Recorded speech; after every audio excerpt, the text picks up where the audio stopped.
One of the reasons Flores is taking this action is exemplified by this year's hiring cycle. Of the 9 current vacancies in the NFL, 4 have been filled, all by white men. BNC's Anthony Amy explains why this is the league's worst nightmare, and a Hall of Famer chimes in on the lack of representation. As Brian Flores made the rounds this morning, this isn't about me.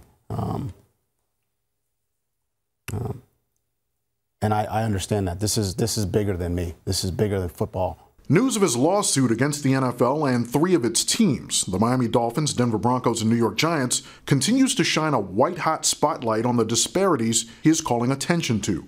At a time when the league would prefer everyone's focus be on the February 13th Super Bowl, Flores says he was painted as, quote, non-compliant and difficult to work with by his former employer, the Dolphins, infamous and frequent terms associated with black employees.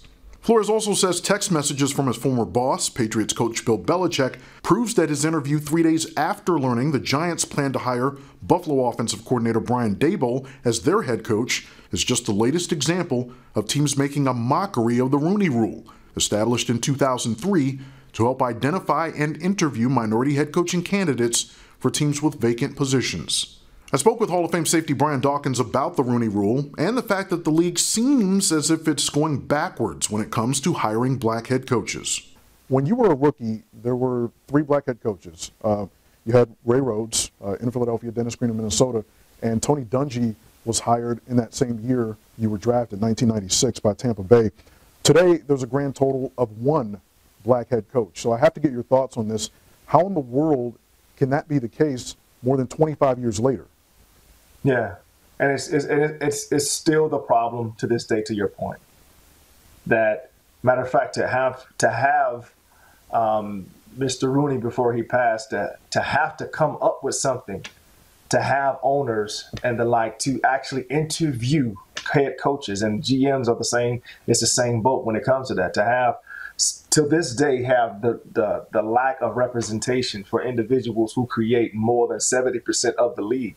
It's extremely telling because that means that there's still individuals that will not step out of a comfort zone of how they've seen things in the past to recognize the importance of having quality people, not just anybody in that space, but individuals who've earned the right to step into that space and to lead men. So that's what a head coach does. He leads men. The NFL responded to Flores' suit by stating that its clubs are, quote, deeply committed to ensuring equitable employment practices and continue to make progress in providing equitable opportunities throughout our organizations, adding, diversity is core to everything we do. Flores clearly would beg to differ. Many have come before and